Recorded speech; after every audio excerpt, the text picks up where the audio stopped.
This is the old shoreline of Table Bay. This building here is your castle that you see at the bottom there. This is all reclaimed land. This is your district area of District 6. People of Dutch, English, German, French, Portuguese. Then from our slave experience, we had people that came from the Caribbean islands, Mozambique, Malaysia, Indonesia, and Madagascar. And then last but not least, we had the Jews who came in from Latvia and Lithuania. So there was an eclectic mix of cultures. We had Anglicans, we had Catholics, we had Hindus, we had Muslims, we had Jews, we had AME, we had Methodists, Moravian. In fact, we had the whole spectrum of religions. But everybody felt was almost on the same level.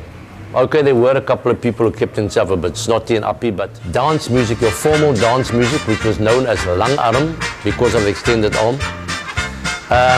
But then you also had your jazz.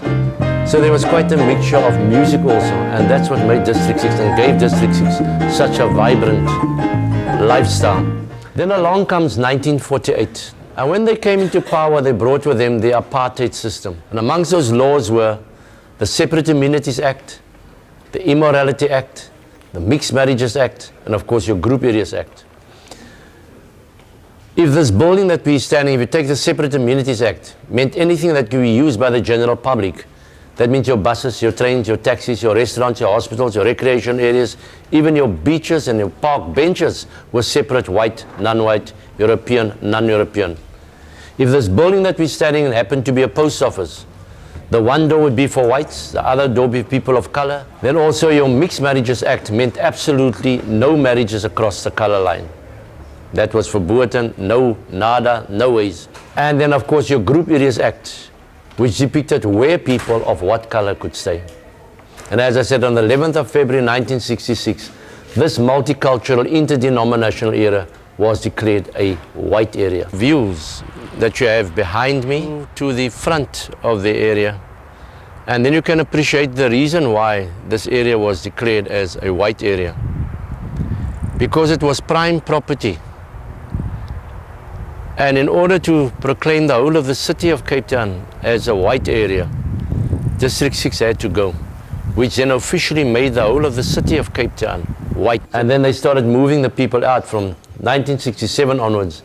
They started taking us out from the center of the city and moving us 15 to 36 kilometers outside of the city into an area known as the Cape Flats. And in the time period 67 to 84, they moved out no less than 60,000 people out of District 6. They were then placed into what is known as townships. They split people of color into different race groups. They become gangs.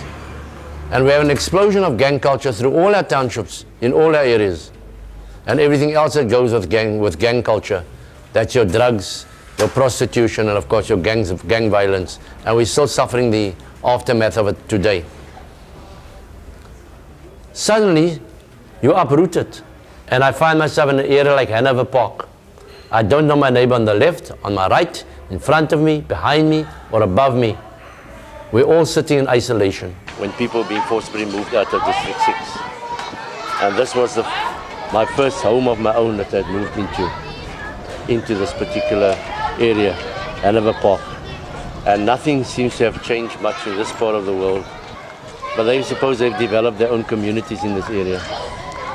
So yes, it just brings back very fond memories. This country should have been one of the shining lights in Africa, if not in the world.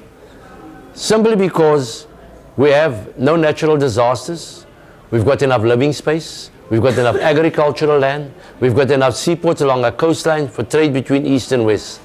Unfortunately, a window of opportunity was lost through the greed of a minority. And we probably set back a good 200, 300 years. And now we have to convince the world that we can be a force to reckon with, and I can assure you we will. Because I think it's I think it's the only country in the world where you went over from a dictatorship one day to a democracy the next day without a shot being fired in anger by people like Mr. Mandela and by, of course, by de Klerk.